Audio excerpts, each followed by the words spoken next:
Hello students, तो आज हम करते हैं क्लास 10th ऑर्गेनिक केमिस्ट्री का rest of the part alkenes और उससे related reactions. Okay, now children, according to reduce syllabus आपके पास सिर्फ एडिशन रिएक्शन है और एडिशन में भी आपके पास है hydrogen and addition of chlorine, bromine और आयोडीन। ठीक है ना। एल्कीन क्या होते हैं? एल्कीन का जनरल फॉर्मूला है CnH2n। ठीक है, और हमारे कोर्स में विद स्पेशल रिएक्शंस रेफरेंस के साथ है इथीन।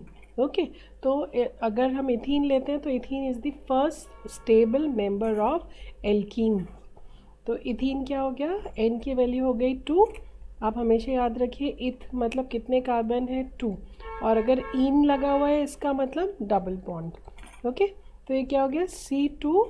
अगर फॉर्मूले में रखेंगे 2 2 ज़ा 4, तो फॉर्मूला क्या आ जाएगा? C2H4। तो अब हम करते हैं reaction which are related with ethene. Okay, ये दोनों एडिशन रिएक्शंस हमको करने हैं। नाउ ऑलवेज रिमेंबर, एल्कीन्स जो होती हैं ये ज़्यादा रिएक्टिव होती हैं देन एल्केन्स। तो क्वेश्चन आता है why. The reason is alkane के पास तो सिंगल बॉन्ड है और एल्कीन के पास 2 बॉन्ड्स हैं, राइट। तो क्या होता है कि ये पूरी कोशिश करते हैं कि ये सिंगल बॉन्ड में एग्जिस्ट करें।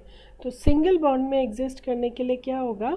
ये एक बॉन्ड तो वैसे ही रहेगा और जो दूसरा बॉन्ड है वो ब्रेक कर जाएगा ना। ये बॉन्ड तो स्ट्रांग होता है, इसका सेकेंड बॉन्ड जो होता है वो वीक होता है।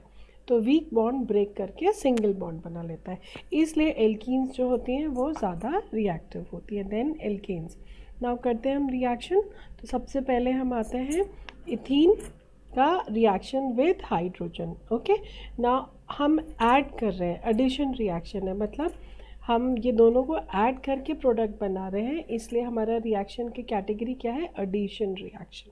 ठीक है, अब जैसे ही हम हाइड्रोजन ऐड करेंगे तो हाइड्रोजन और इथीन दोनों ही गैसेस हैं, ये डायरेक्ट ऐड करने पर क्या होगा? मिक्स हो जाएगा।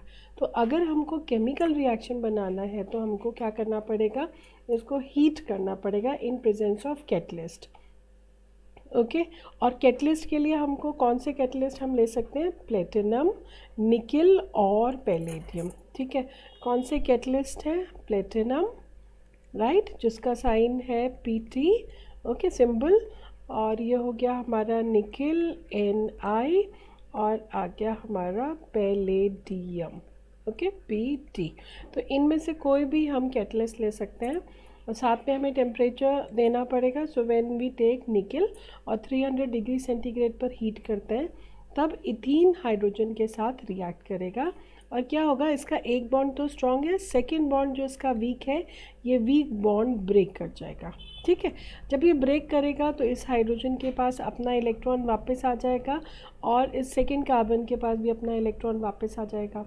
ठीक है, क्योंकि ये बॉन्ड कैसे बना है? ये बॉन्ड बना है by covalent. This is a covalent bond formed by equal sharing. ठीक है, तो ये वापस आ जाएगा इलेक्ट्रॉन, और हाइड्रोजन में क्या है? सिंगल इलेक्ट्रॉन है ये। तो हाइड्रोजन इतने टेम्परेचर पे ब्रेक कर जाएगा, हाइड्रोजन के पास भी अपने अपने इलेक्ट्रॉन्स होंगे, तो ये हाइड्रोजन इस तरह से बॉन्ड बना लेगा। ओके, तो प्रोडक्ट क्या बनेगा? हमारा प्रोडक्ट होगा, ये बॉन्ड ब्रेक करेगा और प्रोडक्ट होगा CH सिंगल बॉन्ड CH, ये तो ऑलरेडी है, और एक हाइड्रोजन इधर आ जाएगा और दूसरा हाइड्रोजन दूसरे कार्बन पे। So you will get H here and H here. अब ये क्या बन गया? सिंगल बॉन्ड हो गया और 2 कार्बन है, तो ये क्या हो गया? Ethane. Okay, so when ethene combines with hydrogen it forms ethane, and this combination or addition reaction takes place in presence of catalyst। तो जब आप रिएक्शन लिखेंगे, रिमेंबर रिएक्शन आपका balanced reaction and complete reaction होना चाहिए। तो already balanced है, complete कैसे होगा? इसकी कंडीशंस डाल के। ओके, नेक्स्ट हम करते हैं, हमारा नेक्स्ट कैटेगरी एडिशन में है एडिशन ऑफ हेलोजन्स। तो हेलोजन्स में पहला मेंबर लेते हैं क्लोरीन। ना क्लोरीन को ऐड करने के लिए, क्लोरीन गैस है, तो जैसे हाइड्रोजन के लिए हमको कैटलिस्ट चाहिए था, यहाँ पे क्लोरीन को ऐड करने के लिए, क्योंकि ये रिएक्टिव गैस है देन हाइड्रोजन, हमें सिर्फ सनलाइट की ज़रूरत होती है। ओके, तो सनलाइट की प्रेजेंस में क्या होगा?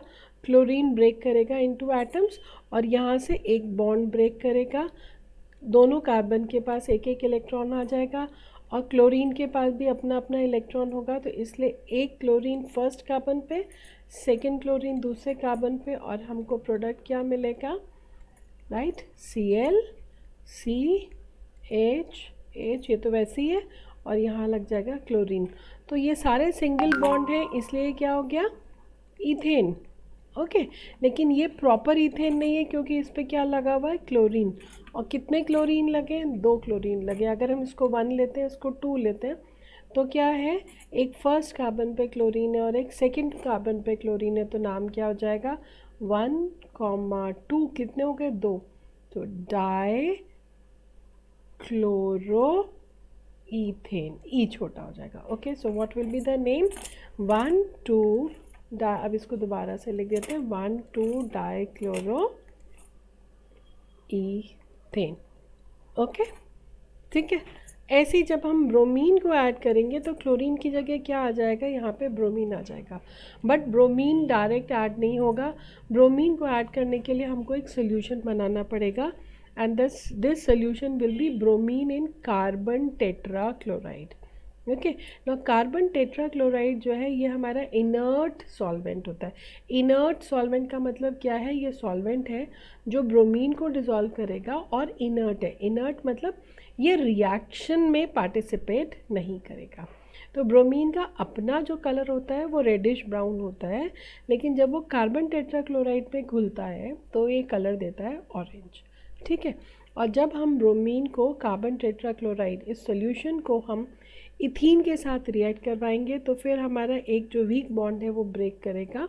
ठीक है, और एक ब्रोमीन इधर आ जाएगी और दूसरी ब्रोमीन इधर आ जाएगी, तो इससे हमारा प्रोडक्ट क्या बन जाएगा, ओके, ब्रोमीन एंड ब्रोमीन, और नेम क्या हो जाएगा, अगर हम इसको 1 लेते हैं इसको 2, तो 1,2 डाई ब्रोमो, कितने कार्बन है, 2 कार्बन और सारे सिंगल बॉन्ड्स हैं तो ईथेन। ओके, ना इसमें खासियत क्या है कि अगर ब्रोमीन कार्बन टेट्राक्लोराइड में है तो कैसा कलर है, ऑरेंज कलर है, तो यहाँ पे क्या होगा, ऑरेंज कलर होगा। और जब ब्रोमीन यहाँ लग जाएगा, रिएक्ट कर जाएगा, तो ये ब्रोमीन अब साथ साथ नहीं है, ब्रोमीन अलग अलग है, तब क्या हो जाएगा, ये हो जाएगा कलरलेस। तो अगर आपको कहीं पे पता करना है कि यहाँ पर डबल बॉन्ड है या नहीं है, तो आप क्या करेंगे, आप उसमें ब्रोमीन डाल दीजिए।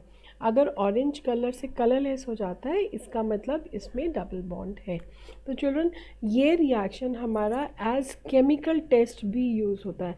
अगर मैं आपसे कहूँ कि इथीन, ओके, मैं अगर आपसे कहूँ कि इथीन और इथेन, आप कैसे पहचानेंगे कि कौन सी गैस इथीन है और कौन सी इथेन है, तो आपको क्या करना है, ऑरेंज कलर के bromine in carbon tetrachloride solution से पास कर दीजिए। ठीक है, अगर कलरलेस हो जाता है तो वो इथीन है, और कलरलेस नहीं होता है, वैसा का वैसे ऑरेंज रहता है, तो वो इथेन है। ठीक है, अब नेक्स्ट हम थर्ड जो लास्ट हमारा रिएक्शन है वो करते हैं एडिशन ऑफ आयोडीन। जब हम आयोडीन ऐड करते हैं तो आयोडीन चलो बहुत बड़ा मॉलिक्यूल है ना, आयोडीन को किसी की ज़रूरत नहीं है, लेकिन क्या है, आयोडीन को कुछ ज़रूरत नहीं है। जब आप रिएक्ट करेंगे, बॉन्ड जो वीक है ये टूटेगा, एक आयोडीन फर्स्ट कार्बन पर आएगी, दूसरी आयोडीन सेकेंड कार्बन पर आएगी, और आपके पास ये मॉलिक्यूल आ जाएगा। ठीक है ना, ये मॉलिक्यूल जो बना है ये अनस्टेबल है। ये अनस्टेबल क्यों है, क्योंकि आयोडीन का बहुत ही बड़ा साइज़ है, तो इतने बड़े साइज़ में किसी तरह से फिट नहीं होगा, राइट। तो ये वापस रिएक्शन चलेगा और आयोडीन अलग हो जाएगी और इथीन अलग हो जाएगा, इसलिए एडिशन ऑफ रिएक्शन जो होगा आयोडीन का, ये जो हो जाएगा नो रिएक्शन। ठीक है, क्योंकि रिएक्शन तो होगा लेकिन नो नेट रिएक्शन कर दीजिए, no net reaction. Net reaction कुछ नहीं होगा क्योंकि बनेगा और फिर वापस चला जाएगा। ठीक है, ये समझ में आ गया। तो आपके कोर्स में ये रिएक्शंस हैं चिल्ड्रन, आपको ध्यान रखना है कि आपके रिएक्शंस कंप्लीट होने चाहिए और बैलेंस्ड होने चाहिए। तो इसमें बैलेंसिंग की ज़रूरत नहीं है, लेकिन कंप्लीट होने चाहिए, मतलब आपको कंडीशंस ध्यान रखनी है। ठीक है, चलिए प्रैक्टिस करते हैं और नेक्स्ट टॉपिक लेते हैं। Thank you.